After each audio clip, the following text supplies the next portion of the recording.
subhanahu wa ta'ala believe that He will answer if we wish that Allah subhanahu wa ta'ala should answer our du'as.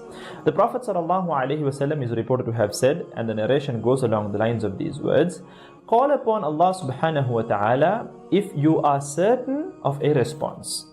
Call upon Allah subhanahu wa ta'ala when you are certain of a response from Allah azza wa jal.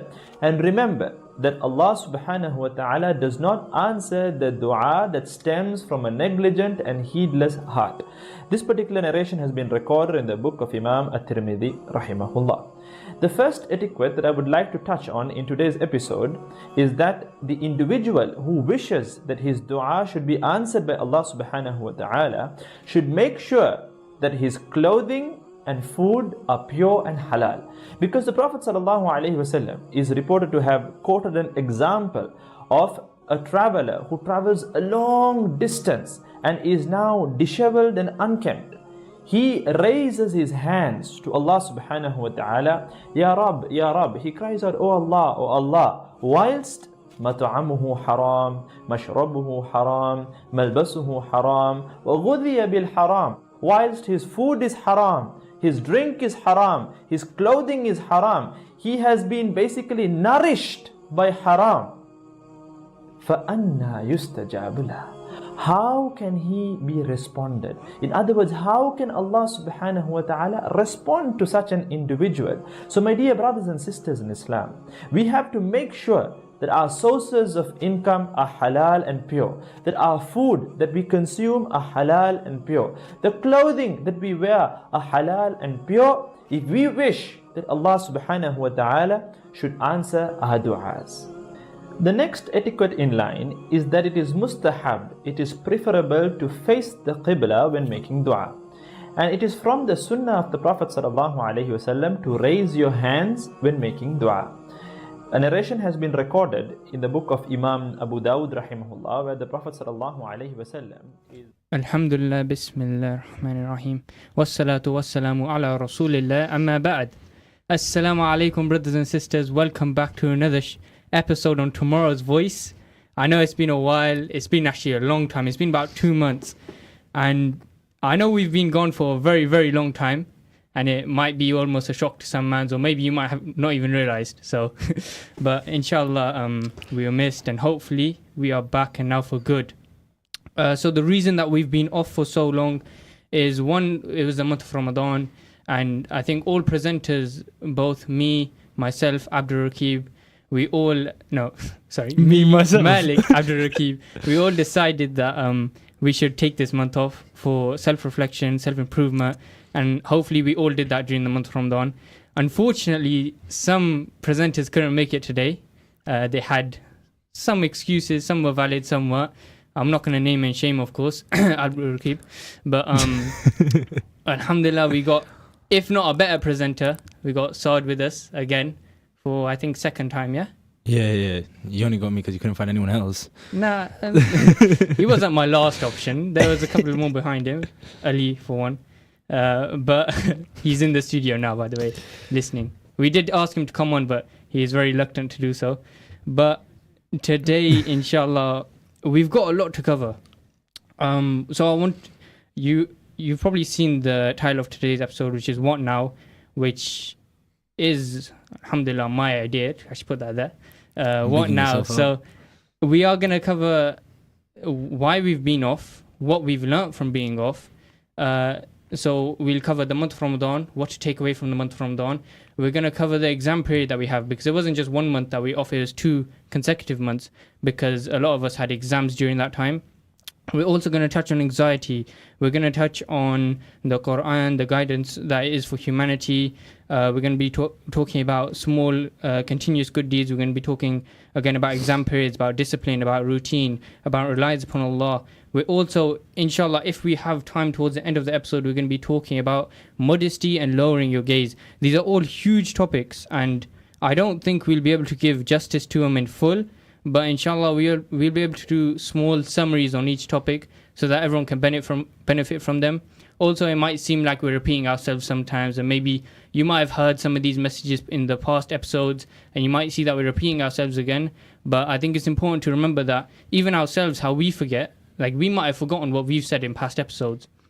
So we must remind ourselves as well, as long as we're reminding ourselves throughout life, and we're reminding you guys. So you sitting at home, you might have forgotten the past episodes you watched. You might have forgotten a couple of things, because we tend to forget so quickly. Like we might watch a video one day and then forget it the next day. And it's so easy to just forget what you've learned, but it's so important to just keep going over it, because literally our purpose to keep going over what we've learned and to keep remembering who Allah is, who the Prophet is, why are we following Islam, and our purpose in this life. And essentially, like these kind of podcasts, they're initially like reminders for us first before reminding you, because we all need to improve. Yeah, so constantly improving, constantly being on that struggle, on that path, is one of the main reasons why we're here. So to just start off the show, I want to talk about anxiety. This in general is a huge topic. Anxiety is a huge topic, and I feel like it's a topic that we struggle with the most, especially the youth nowadays. We struggle with it the most, and reasons could be social media, could be the amount of information that's out there, the amount of, like, you know what's happening in a person's life without even meeting them in person, which is crazy to think about in theory, but that's what social media has done. I know exactly where a person is without actually talking to them in real life, and knowing exactly what they're doing, exactly what they're achieving, exactly what their goals are, things like that. So I think anxiety is a huge topic, but one subsection of anxiety I wanted to talk about today was anxiety when you leave something off for a while, whether it's good or bad, whether it's good for you or bad for you. If you leave it off for a while and you don't go towards it, you're anxious when you come back. And what made me think about this was actually what I'm doing right now, is radio.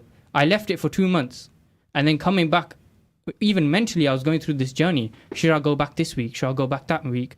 Should I delay it? Should I go back now? Why am I nervous? Why am I now doubting my abilities, even though I've done over 10 to 14 shows on this radio show and on this station? I've done about 10 or 12 shows already.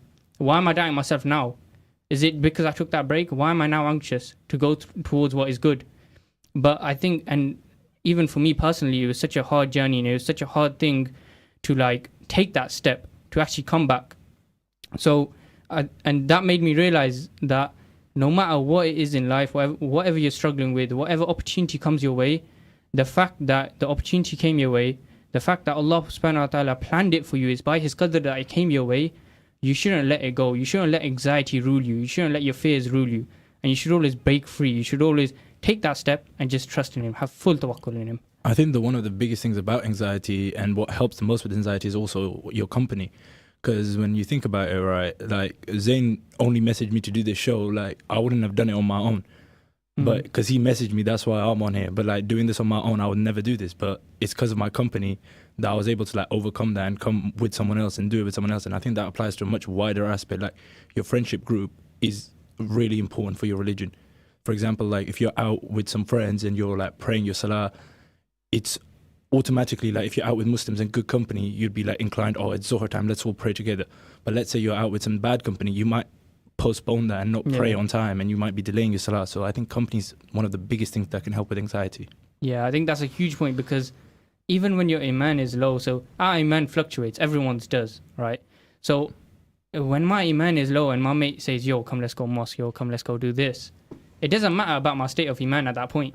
Whether my iman is high or low, I'm going to mosque with him. He's going to force me to come. I'm going to mosque. I'm going to go pray. I'm going to go to this class. I'm going to go to the tajweed class or the tafsir class or wherever it is. We're going to it no matter what. And I agree with that 100%. Your companionship, the people that you choose, the people that are around you, they can help so much with your anxiety. They can even help so much with your iman. Whereas when you're in your iman low, they can even bring it up at certain stages by reminding you of your purpose and what you're doing. And this doesn't like necessarily just apply to Islam. It's with anything. Whenever you're going out, it's always like you feel a lot more comfortable when you have one of your boys with you, one of your friends. You can truly like be yourself and be more comfortable because you know, oh, at least I've got him with me. I've got someone with me. Yeah. And I think that's the main thing. Exactly. I think moving on to the next point, whereas taking lessons from the month of Ramadan. So we had about 2 months off. We took a break for the month of Ramadan for self-reflection, for working on ourselves, for improving ourselves, which is hopefully inshallah something that everyone did while they're at home. So what lessons did we take from Ramadan? I think one thing that I realized in the month of Ramadan is it's not always about diving into loads and loads and loads of ibadah. It's those small little things, that small little dhikr that you did in the morning, the small little amount of Quran that you read in the morning, but as long as it was consistent, whether it's a page after each salah or wherever it was, whether it's a dua that you carried on making, whatever you are aiming for in your life or whatever goals you set in the month of Ramadan, you push towards them, but you did it slowly. And I think in the episode before Ramadan, we did give that advice that don't set your goal and then jump into it. Do it slowly. Like, we are people of habit. Like, it's hard to break a habit, it's hard to break bad habits, it's hard to start new ones. So do it slowly. Don't push yourself to your limits that you know you're either all in or all out. Don't make it so it's like that.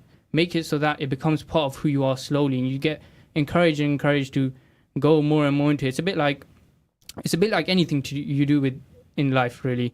When it comes to gym, when it comes to education, when it comes to whatever goals you're trying to achieve, even your career, whatever you're trying to learn, whatever you're trying to do, you always do it slowly, especially with gym, right?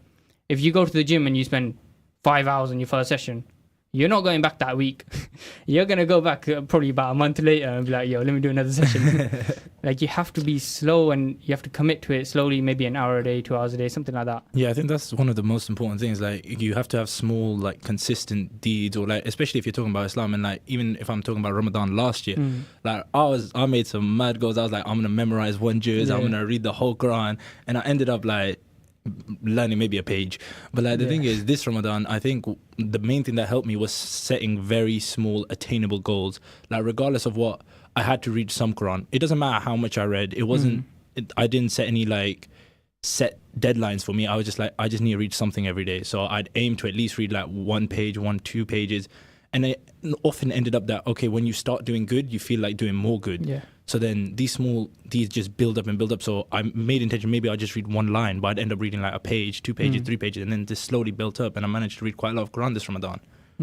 You know, that actually reminds me, recently, and don't question why, but recently I was sitting in the masjid, I was waiting for, I think it was Hilal, he was in a class, he's in his Hifz class.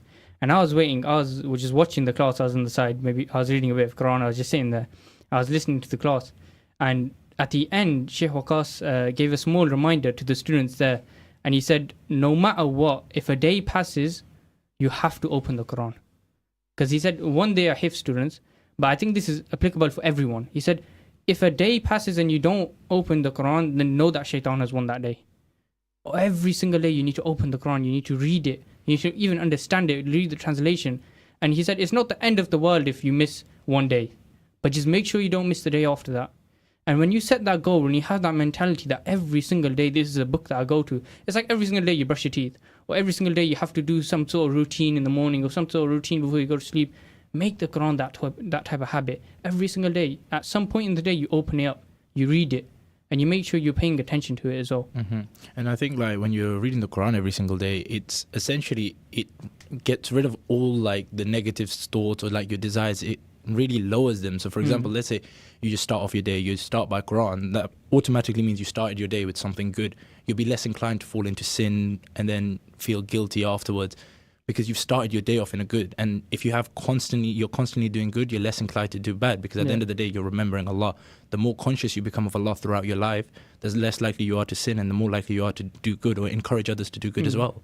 I think I've always heard that saying, that when you read the Quran, for some reason there's this type of barakah that's just put into your day. It's so unexplainable that you're more productive, the way that you look at your life, the way that you look at your day changes just from reading the Quran. And that's why it's such an amazing book. Like, personally, I've noticed that as well. Like, for example, the days that I don't go reading Quran, or I haven't done anything like good or anything like that, it just feels like my day is like less. I'm just looking for something, I'm searching for something, because at the end of the day, the Quran is not just like a book. It affects your soul, it affects your mentality, it affects a lot more than just your eyes. Our next point is on, so I'm going to combine these 2 points. Originally I had them separate, but I think they combine quite well. So the Quran, a guidance for humanity, but also spreading Islam. And I wrote in my notes, don't be stingy with the truth. Which, to be fair, it does make a bit of sense. Like, we've been given the Quran, we've been given Islam. A lot of people just practice it, which is good, of course. We're here for ibadah, we're here to worship Allah subhanahu wa ta'ala. But part of that worship, part of having Islam, is the responsibility of spreading it. And I feel like no matter what type of Muslim you are, no matter whether you're praying only once a day, twice a day. If you're praying 5 times a day, then that's good. But no matter what type of, even if you're not practicing, spreading Islam should be something that you do unconsciously and consciously. Unconsciously through your character, through the way that you behave with non-Muslims and with even Muslims, because sometimes you need to spread Islam to Muslims as well.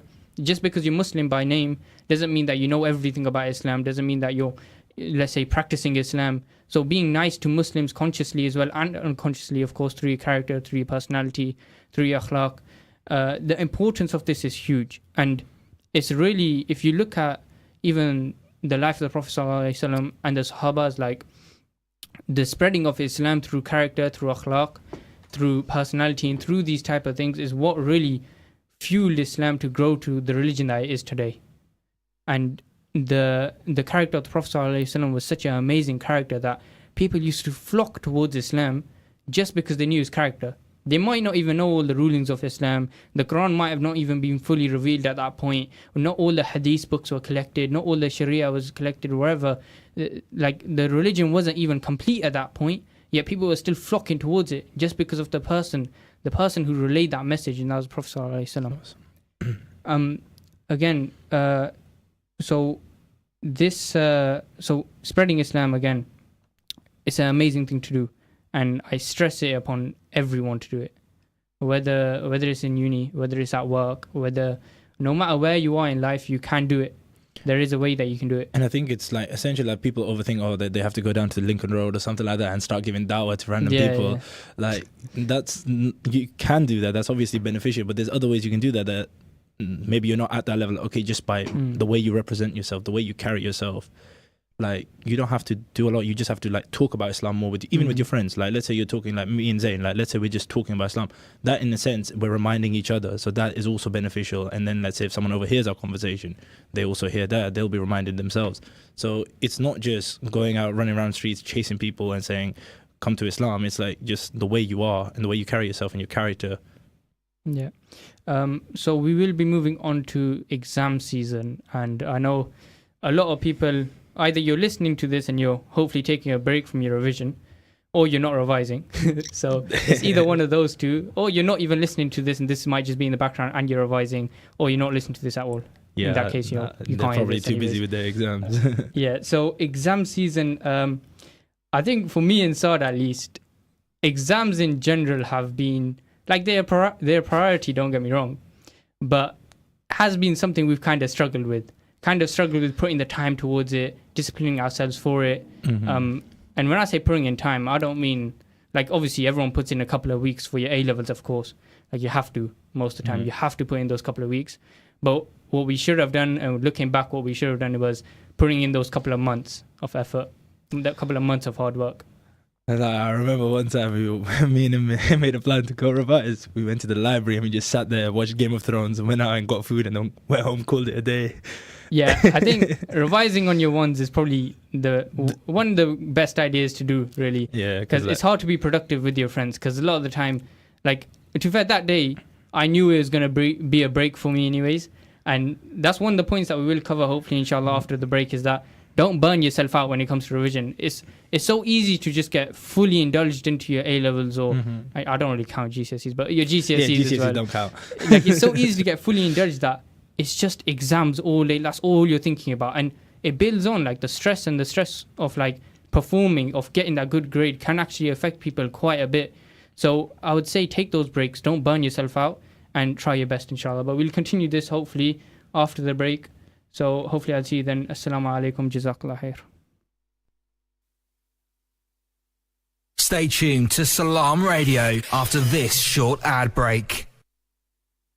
Masterminds Tuition Academy is for your high schoolers, your something to provers, your subject strugglers and keen learners, your brave jumpers and fist pumpers. Affordable personalised learning plans are delivered through our centres in schools across Peterborough. But not to worry, we also provide online and home visits with flexible timings. Whether it is maths, English, science or 11+, Masterminds is a must. Find us on all socials and visit our website mastermindstuitionacademy.com or call us on 07516 166 003. Masterminds, master the matrix. At Masters Pharmacy, we put your health and convenience first. We offer free blood pressure checks and blister-packed medication. With our free same-day prescription delivery service, you can have your medication when you need it. We also offer travel vaccinations, including Hajj and Umrah, along with other services to meet all your pharmacy needs. For more information, contact Masters Pharmacy on 01733 567 208 or visit us at 303 Lincoln Road, PE1 2PH.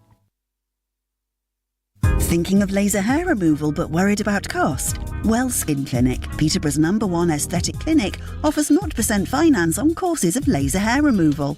We perform thousands of treatments using the Soprano titanium in our prestigious clinic.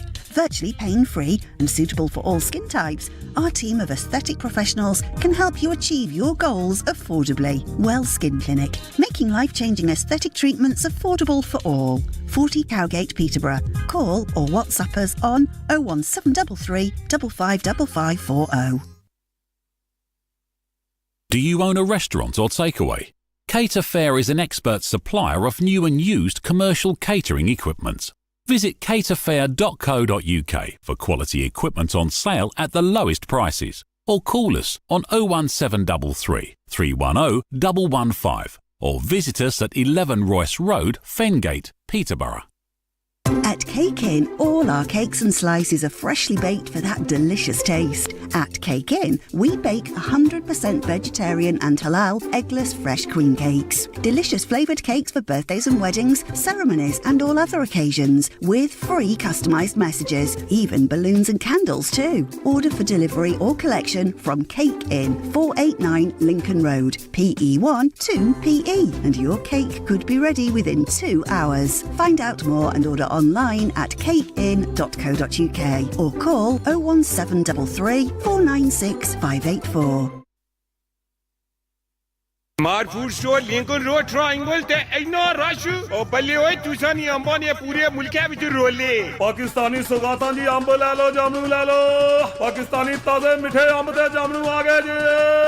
यकीन करो जी भाई ना मार food store वाले किन्ने बरियां तो सानू पाकिस्तान तो अपनी ब्रांड दा अंब मंगवा के पूरे यूके नु नश लवांदे आ ते हुण पाकिस्तानी जामनू भी भाई ओ जने ने आ पुत्र Amar Food Stores, Al Mashu, fresh halal meat and groceries. Address 613B Lincoln Road, Triangle, Peterborough. Telephone 01733 687374. Amar Food Stores, Meyar ka naam, munasib daam.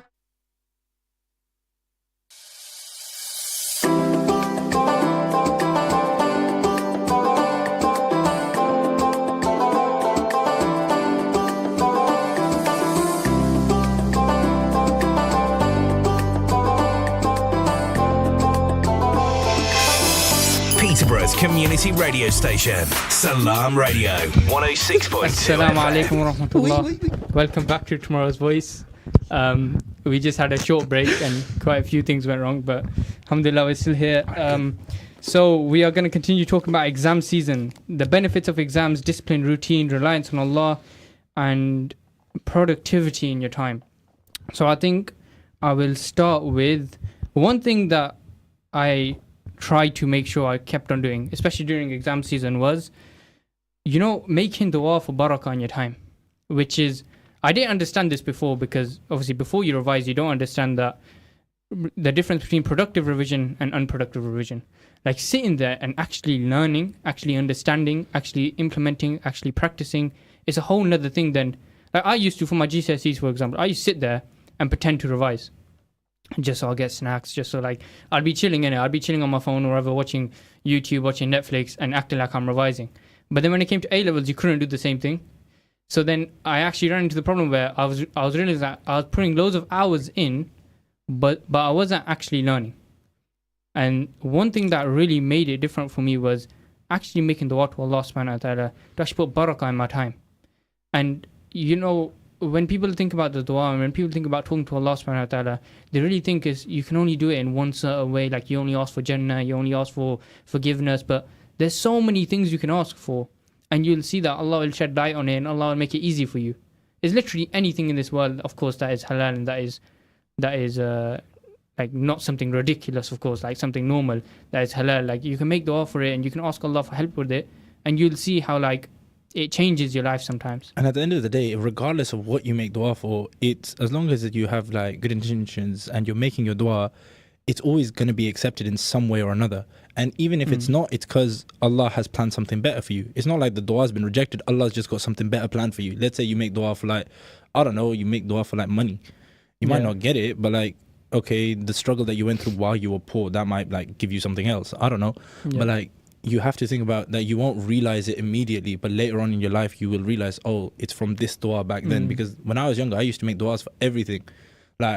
Like PlayStation, food. Yeah. Like, I used to drink Zamzam water and ask for like a Ferrari and stuff. yeah, I've done the same thing. I used to always do that. Like, I've done that. But like, the thing is, like, obviously, those duas, they're still genuine duas. Yeah. But like, you might not get it in this life, but you'll get something in the afterlife, or you'll get something. Your duas will always be accepted. As long as you're not like making dua for something stupid. Yeah, and I think it's important to remember that even if your dua is not accepted in this world, don't be like demoralized from it. Don't turn away from Allah and be like, oh, Allah didn't accept my dua, Allah must not like me, things like that.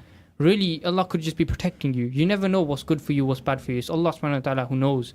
And there's so many things that we might look on, something might happen in your life, you might look back on it and you'd be like, you know what, that was actually good for me. But at the time I was complaining. At the time I wasn't happy. At the time I was ungrateful to Allah subhanahu wa ta'ala. And I think looking at dua like that is that obviously a lot of the time your duas will be answered, but sometimes they won't. And when you look at it that when it's not answered, that's even better for you because it means Allah protected you for something. Allah wants to answer your dua. Allah loves us more than our own mothers. Of course He wants to answer our duas. And I think I've noticed that as well. Like specifically, I have one specific reminder because I originally wanted to apply for medicine. So last year I applied for medicines. I made bare dua that, oh Allah, please like get me in. Yeah. Originally it was, I think, because my mom kept like begging me to do medicine, so I was like, okay, let me apply. But like, I made bare dua saying, oh Allah, please get me in medicine, please get me into medicine. And after I done that dua, like I didn't get into medicine. I got rejected from everywhere. But like that's not the point. It's like from that I realized that I had to take a gap year because I got rejected. So I took a gap year, and in this gap year I realized that at the end of the day I don't want to do medicine. Like I don't care about patients enough. So why would I do medicine? And I realized this. So technically it was a blessing that I got rejected, because imagine I did medicine, I'd have wasted like 15 grand in like student debt to drop out. Yeah, and plus if you were doing medicine and then you would have wasted that year plus another year, and then you'd have to come back and you'd be even more demoralized finding another course to go down, another way to go down in your career. Exactly. And this gap year has been such a blessing for me. Like personally in my gap year, like my level of iman has increased so much just because of this gap year. Because like a year ago I was completely different. Sometimes I'd even like struggle to pray, I'd miss a namaz, and like now alhamdulillah I'm praying 5 times a day every day, and it's consistent. And like lots of other things that have just improved in my life because of this gap year. So if anything, it was a blessing from Allah subhanahu wa ta'ala that my dua wasn't accepted. Yeah. And I mentioned this before the break as well, that although you may be revising, although you may be fully engaged with your exams, take days off, take like breaks. Don't fully burn yourself out, because I think one thing for me was when I was revising, I was kind of like all in or all out. Like the last couple of weeks I was just going on, I was just revising every single day, and then I was still taking days off though. Like I made sure that the 24 hours before an exam, 48 hours before an exam, I was cramming in all the information I could. So in order to do that, I had to take a break the day before that, so that I could make sure before the exam I had as much information in my mind as possible, as much knowledge as possible, and I was so well versed. Like it was fresh in my mind. I think my situation might have been a bit abnormal, as in I was fully relying on short-term memory for my exam. Don't do that. Yeah. Please don't do that, because me and him did the same thing. We just crammed for our exams like the last minute. To be honest, we got bare lucky with COVID because it took out so much content. So we just had like a targeted list. If we didn't have that, we would have flopped. But I think at this point, because they're in exam season, if you haven't prepared by this point, that is your strategy. Yeah, no, I'm telling you, memorize mark schemes. It's the best way forward. Like 100% memorize. Past papers every year. Yeah, that's it. Teachers tell you not to memorize mark schemes. They don't know what they're talking about. I'm telling you, memorize mark schemes. Listen to Saad on Salaam Radio instead. Nah, trust, bro. Memorizing mark schemes, that's what saved my grade. But yeah, if you at this point where you're like, I didn't revise those months before, obviously take a lesson from that. Don't go into university doing the same thing. But also you have to be realistic in the situation that you're in now. You're going to have to work hard, and you're going to have to work hard for hours and hours and hours on end until you reach that exam. So that strategy on relying on short-term memory is really the only option you have right now. But don't give up, because that's the worst thing you can do. And like with exams, like specifically, if you're relying on short-term memory, like this is just, I don't know why I'm giving you a lecture on exams, but anyway, like if you really want to take it back to Islam at some point. Well, take it back. Give me a second. Let me give some advice. Go on. Alright, so basically with exams, this is all you have to do. Look at your specification, do a practice paper, right? Because at this point, like, you lot don't have time to like learn new stuff. So do a practice exam, see the topics you lack in, quickly watch like YouTube videos on it, and do another practice exam. So making sure you're understanding the method. Because at the end of the day, you get mostly method marks anyway. Your mark for your actual answer is like 1 mark. So your method is what matters. So just learn that, do bare practice papers, and you'll be fine. Yeah.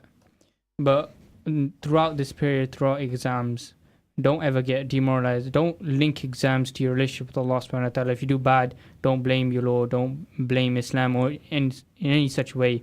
If anything, it should bring you closer, knowing that maybe He's protecting you from something, maybe He's guiding you upon a path that you haven't discovered yet. So always keep close to Allah subhanahu wa ta'ala, no matter what happens. And whether you smash the exam, whether you fail, whether you're doing productive revision, whether your revision's unproductive and you're getting distracted very easily, no matter what, keep close to Allah subhanahu wa ta'ala. Ask for what you desire, that is good, of course. But even if you don't get it, just know that He's protected you from something, and that know that it's beneficial for you at the end of the day. Our next topic, which is a huge topic to go on to, and we don't have long left, but inshallah we'll be able to do maybe a small summary of it, maybe go through some key points on it. It is modesty. And I'm not sure, we might have covered this before. I wasn't actually sure. So did tell me before that we have covered it, but... No, I feel like we have, but I probably remembered wrong, to be honest. Yeah, but even if we have, reminding yourselves is still beneficial for everyone. And maybe you have listeners here that weren't here last time and that are listening now live, inshallah. So modesty. I think modesty is such a wide range of attributes and things. I think what we'll focus on, obviously there's inner modesty, that's within a person's character, within the akhlaq, within the personality. You have that type of inner shyness, that inner modesty sometimes, and you kind of go along with your fitrah, because we know that with your fitrah, with your innate disposition and your morals that come along, that everyone has that modesty. Everyone's born with some sort of haya about them. But we'll be focused on outer modesty for now. Outer modesty is something that, at least in modern society, is kind of being dissolved, is kind of being ruled away, is kind of being pushed to one side and saying that that's not liberation, and liberation is the opposite of that. To remove modesty, that's the narrative that's being pushed a lot. And I think what's important to remember is that Islam promotes modesty. It talks about modesty in so many chapters of the Quran, it talks about modesty. It's a topic within the Quran. So I think it's so important to remind ourselves what are the benefits of modesty. And one benefit I've realized that when people are modest, let's imagine a hypothetical world, for example, right? So a world where on social media, everyone is modest, both males and females. Outside of social media, everyone is modest in the outward appearance, right? So in this fictional society, of course, one of the greatest benefits that would be, and one that I've seen that has been so prevalent in today, is the removal of eating disorders, right? Because there won't be any more beauty standards. There won't be that's the perfect body, that's the perfect this, that's the perfect that, because everyone's modest now. On the outward appearance, they're modest. No one's showing off their bodies online. No one's showing off their bodies in person. People aren't growing up looking at these bodies saying, oh, I want to get that. I want to, when I'm at that body, I'll be confident. When I'm looking like this, I'll be confident. There won't be that anymore. And a lot of eating disorders are fueled by social media. The amount of time that they spend on social media, the amount of time that they're watching, they're looking at these magazines, they're looking at these perfect bodies, and they look at themselves and they say, why am I not like that? And they try to engage in some, of course, we are taught from the Sunnah of the Prophet ﷺ that we should fill our stomachs with 1/3 of food, 1/3 water, and 1/3 air, which is a good diet and a good diet for everyone to be on. But then there's the extreme of that. And of course, I'm not talking, fasting is good, of course, and the Prophet ﷺ used to fast on Mondays and Thursdays. But the extreme is starving yourself. The extreme is forcing yourself not to eat, making sure you don't eat because you want to achieve that body type. And I feel like that's a huge problem, at least nowadays, within the youth nowadays. That's a huge problem, and it's very prevalent if you look throughout, I think, a lot of people. Yeah, because I think the starvation aspect is very big as well, because like people would like think, okay, I need to go on these like mad crash diets, I need to lose weight. Okay, fine. If you're struggling with your weight and you honestly think you need to lose weight for yourself, then do it. But you shouldn't be doing it necessarily just for other people, just for their satisfactions. You should be comfortable in who you are, even if you have like some issue, because I see a lot of people considering plastic surgery, these sort of things, and they're talking Yeah. about, oh, they want to go Turkey, get this done, they want to go Turkey, get this done. But you should be comfortable in what you are, because at the end of the day, you got to remember that Allah created you perfectly. There is no one who could have designed you better. So Allah is your creator, and He's created you in the perfect image. So you should take pride in that. And there are some things that will be out of your control. Like some people struggle with their height, some people struggle with their hair, their skin color, whatever. Yeah. Like that's not in your control. You should be grateful for what you have, and you should appreciate that Allah has blessed you with things, because at the end of the day, you're going to realize, when you actually think about it, you realize that you have things over other people. For example, let's say we have food. We have food in our stomach. That's so much better than billions of people in the world that are starving and poverty and stuff like that. Let's say even if you're like able to walk, some people are paralyzed, they can't walk. Yeah. And you got to realize that Allah has blessed you with so much that you just don't even realize, even the blessing of eyesight alone. Yeah. Imagine if you couldn't see. Yeah, exactly. And I've given this example before, but there was an example given, I think online, I can't remember, it went quite viral, that there was a brother who said, so one brother posed the question, why should we be thankful to Allah? Which obviously links to this. Comparing yourself to others, being obsessed with what everyone else looks like, and you want it to look like that, and want it to conform to like social norms or whatever it is, being obsessed over that, it comes from a source of ungratefulness, because you're overlooking what your blessings are. You're overlooking what Allah has given you. So there was a question posed to a brother that why should we be thankful to Allah subhanahu wa ta'ala? And the brother then said that your eyesight, for example, if someone gave you £5 billion, right, would you not thank them? Right? I think everyone, even you listening at home right now, you would thank that person. You'd at least say thank you. You might even send them a message every morning, say, yo, thank you, bro, for the $5 billion or whatever like that. I'd thank them for like a $5. Exactly. Bro. You thank them, like, if they gave you £5 billion, you're thanking them every single day, or you're paying them back in some sort of way as well. But then he also posed the same question to the brother that, would you trade $5 billion for your eyesight? Right? And I don't think anyone would do that. No one would trade £5 billion for the eyesight, because even £5 billion, it's not going to regenerate your eyesight magically, because you don't have the blessing of seeing anymore. So now, why should you not thank the Lord that blessed you with that eyesight in the first place? Because not everyone got that blessing. So if you think about life like that, if you think about all the blessings that Allah subhanahu wa ta'ala gave you like that, then your gratefulness will increase dramatically. You'd want to thank Him as much as you can. Yeah, exactly. And I think there's also, you should be feeling like, obviously you feel like you've been blessed with things, but I think another problem that people have, they become arrogant and they think they're better than others. And one of the main stories I was told when I was younger, I don't remember specifically who said this, but I heard this conversation that there was a brother who, when he walked past people, let's say someone's older than you, as soon as he walked past, he'd think, okay, this person's better than me because they've had a longer life and more chance to do good. And then he'd walk past someone else, he'd walk past someone younger, and then the same brother would think in his head, this person is better than me because they're younger and they've had less chance to sin than I have. So like this sort of mentality is very beneficial. If you apply it into your life, you'll never think you're better than anyone, and it gets rid of that pride and arrogance that you have, because those sort of feelings are very dangerous and self-destructive at the end of the day. Yeah, exactly. And another point about outward modesty and how it helps, and this links to eating disorders hugely, I think, is confidence, right? If there is no more beauty standard, if there is no more, that's the perfect body, that's the perfect person, or whatever, Mr. Universe, wherever it is, right? Labeling the perfect person, what everyone is supposed to look like. If there's no more of that, then confidence will rise so much, right? And even in general, I think outward modesty is like, we can go in general, like we can generalize on social media now that it's not even just outward modesty anymore. It's about sharing your life, being too open with your life, sharing your wins, sharing your losses, sharing whatever. Overly sharing can negatively impact other people. And a lot of people don't realize is that there might be someone looking at your life, right? And they might look at you with envy. They might look at you with jealousy. And not only is that not beneficial for you, right? Because of nazar, because of evil eye and things like that. That's not beneficial for you as a person, but also that's not beneficial for them. That could be even destroying their life. Because when they're looking at other people out of jealousy, when they're looking at other people out of envy, and they're destroying their own confidence, they're no longer the most confident person they can be now. And that can affect them in so many ways, whether it comes to their education, their work life, whether it comes to their religion, their deen, spreading their deen, being the right person that they were supposed to be, right? Living up to their potential. It could affect all these avenues of their life, and could even lead to depression in a lot of cases. And so I feel like outer modesty and even social media in general links hugely to this, to the confidence of the youth and how they're impacted by it. And I think it all like stems from this idea of us wanting to impress. Like, for example, let's say you go out shopping, buy some nice clothes for yourself. Realistically, yes, some people buy them for themselves. You want to look nice, but at the end of the day, when you think about it, you're like, realistically, you bought these clothes to impress others. That's at the end of the day, that's what it is. I'm not saying don't buy nice clothes, but I'm saying buy everything and do everything in moderation. If you want to do something nice, do it in moderation.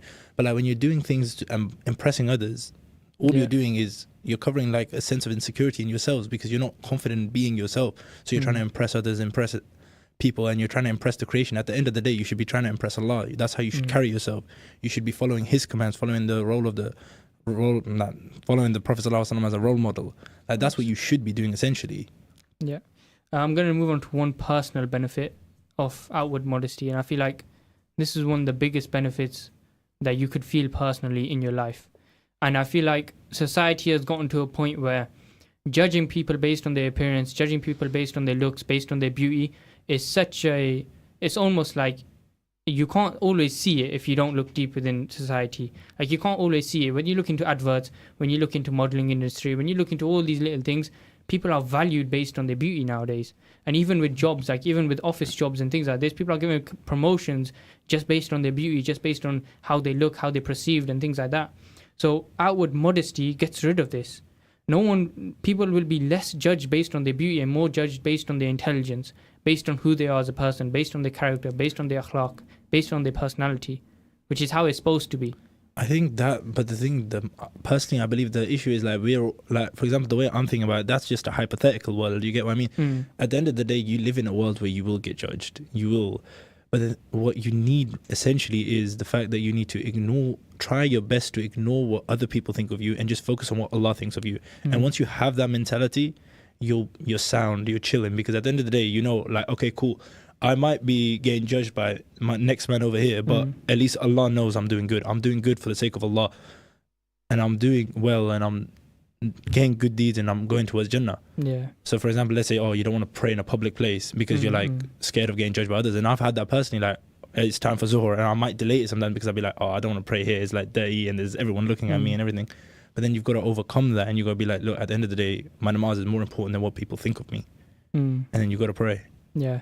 I think I'm more, maybe I misexplained it, but I think I meant it more like, so for example, right, I can give an example on this, that. So marriage, for example, if you're getting to know someone for marriage, right, you don't want to base it purely on their looks, but it's easy to do that nowadays. A lot of people do it, and in a lot of cases it doesn't work out. Sometimes it can work out, but I wouldn't take that risk if I was you, right?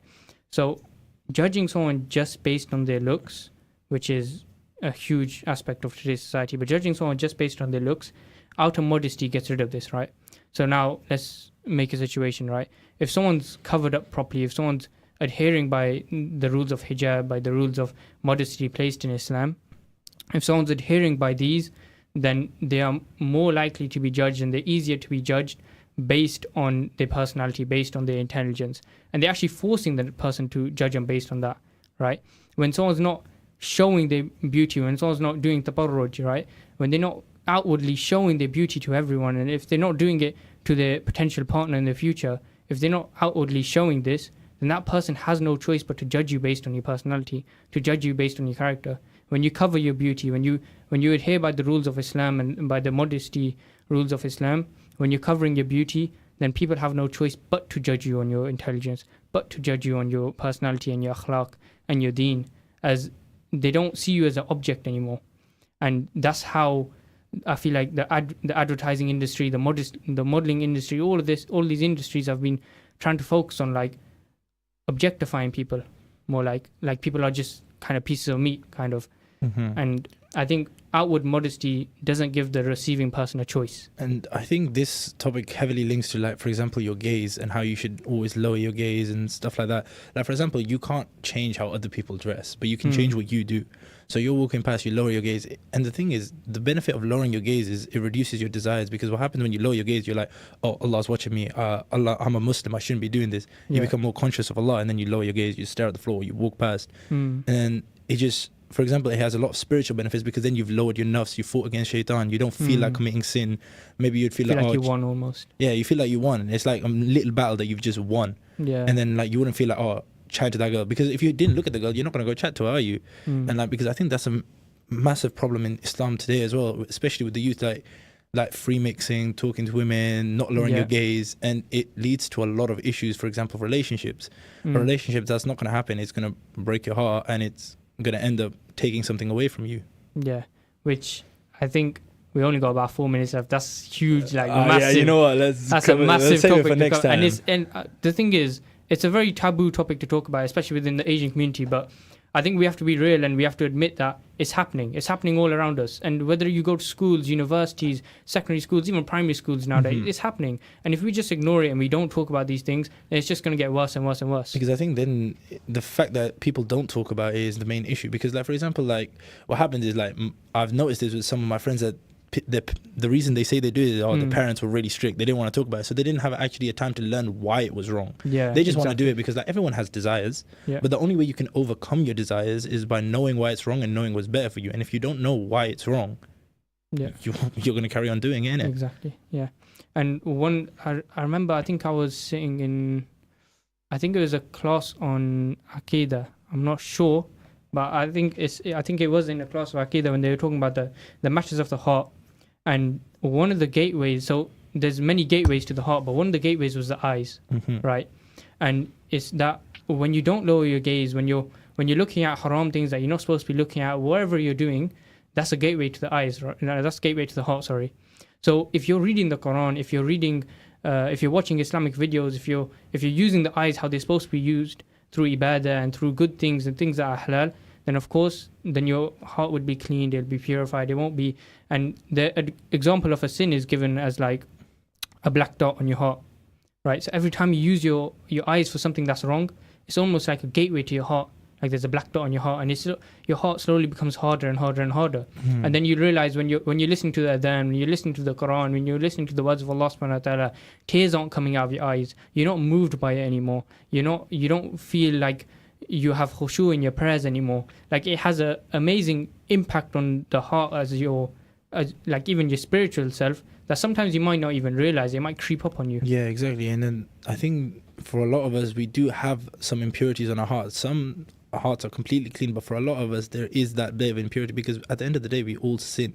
And I think the biggest way to get rid of these impurities, obviously the first thing is repentance, because we all have that sense of guilt after a sin. So the first thing we should do is repent. And another thing you should do is increase your good deed, because then again, the more good deeds you do, the more conscious you become of Allah subhanahu wa ta'ala. And the more conscious you become, the less likely you are to do sin, and the more inclined you are to do good.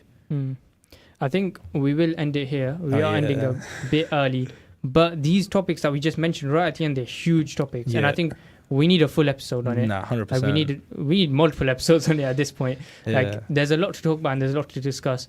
But I'm gonna inshallah try my first ever nasheed break. I'm cutting it a bit late because we are running into ads. Actually, you know what? I'll do it next episode because we got about 60 seconds to ads. Actually, no, I got time. Oh, you're gonna put it now. I know exactly when nasheed you're gonna put. We're gonna go into a nasheed break inshallah just before the adverts.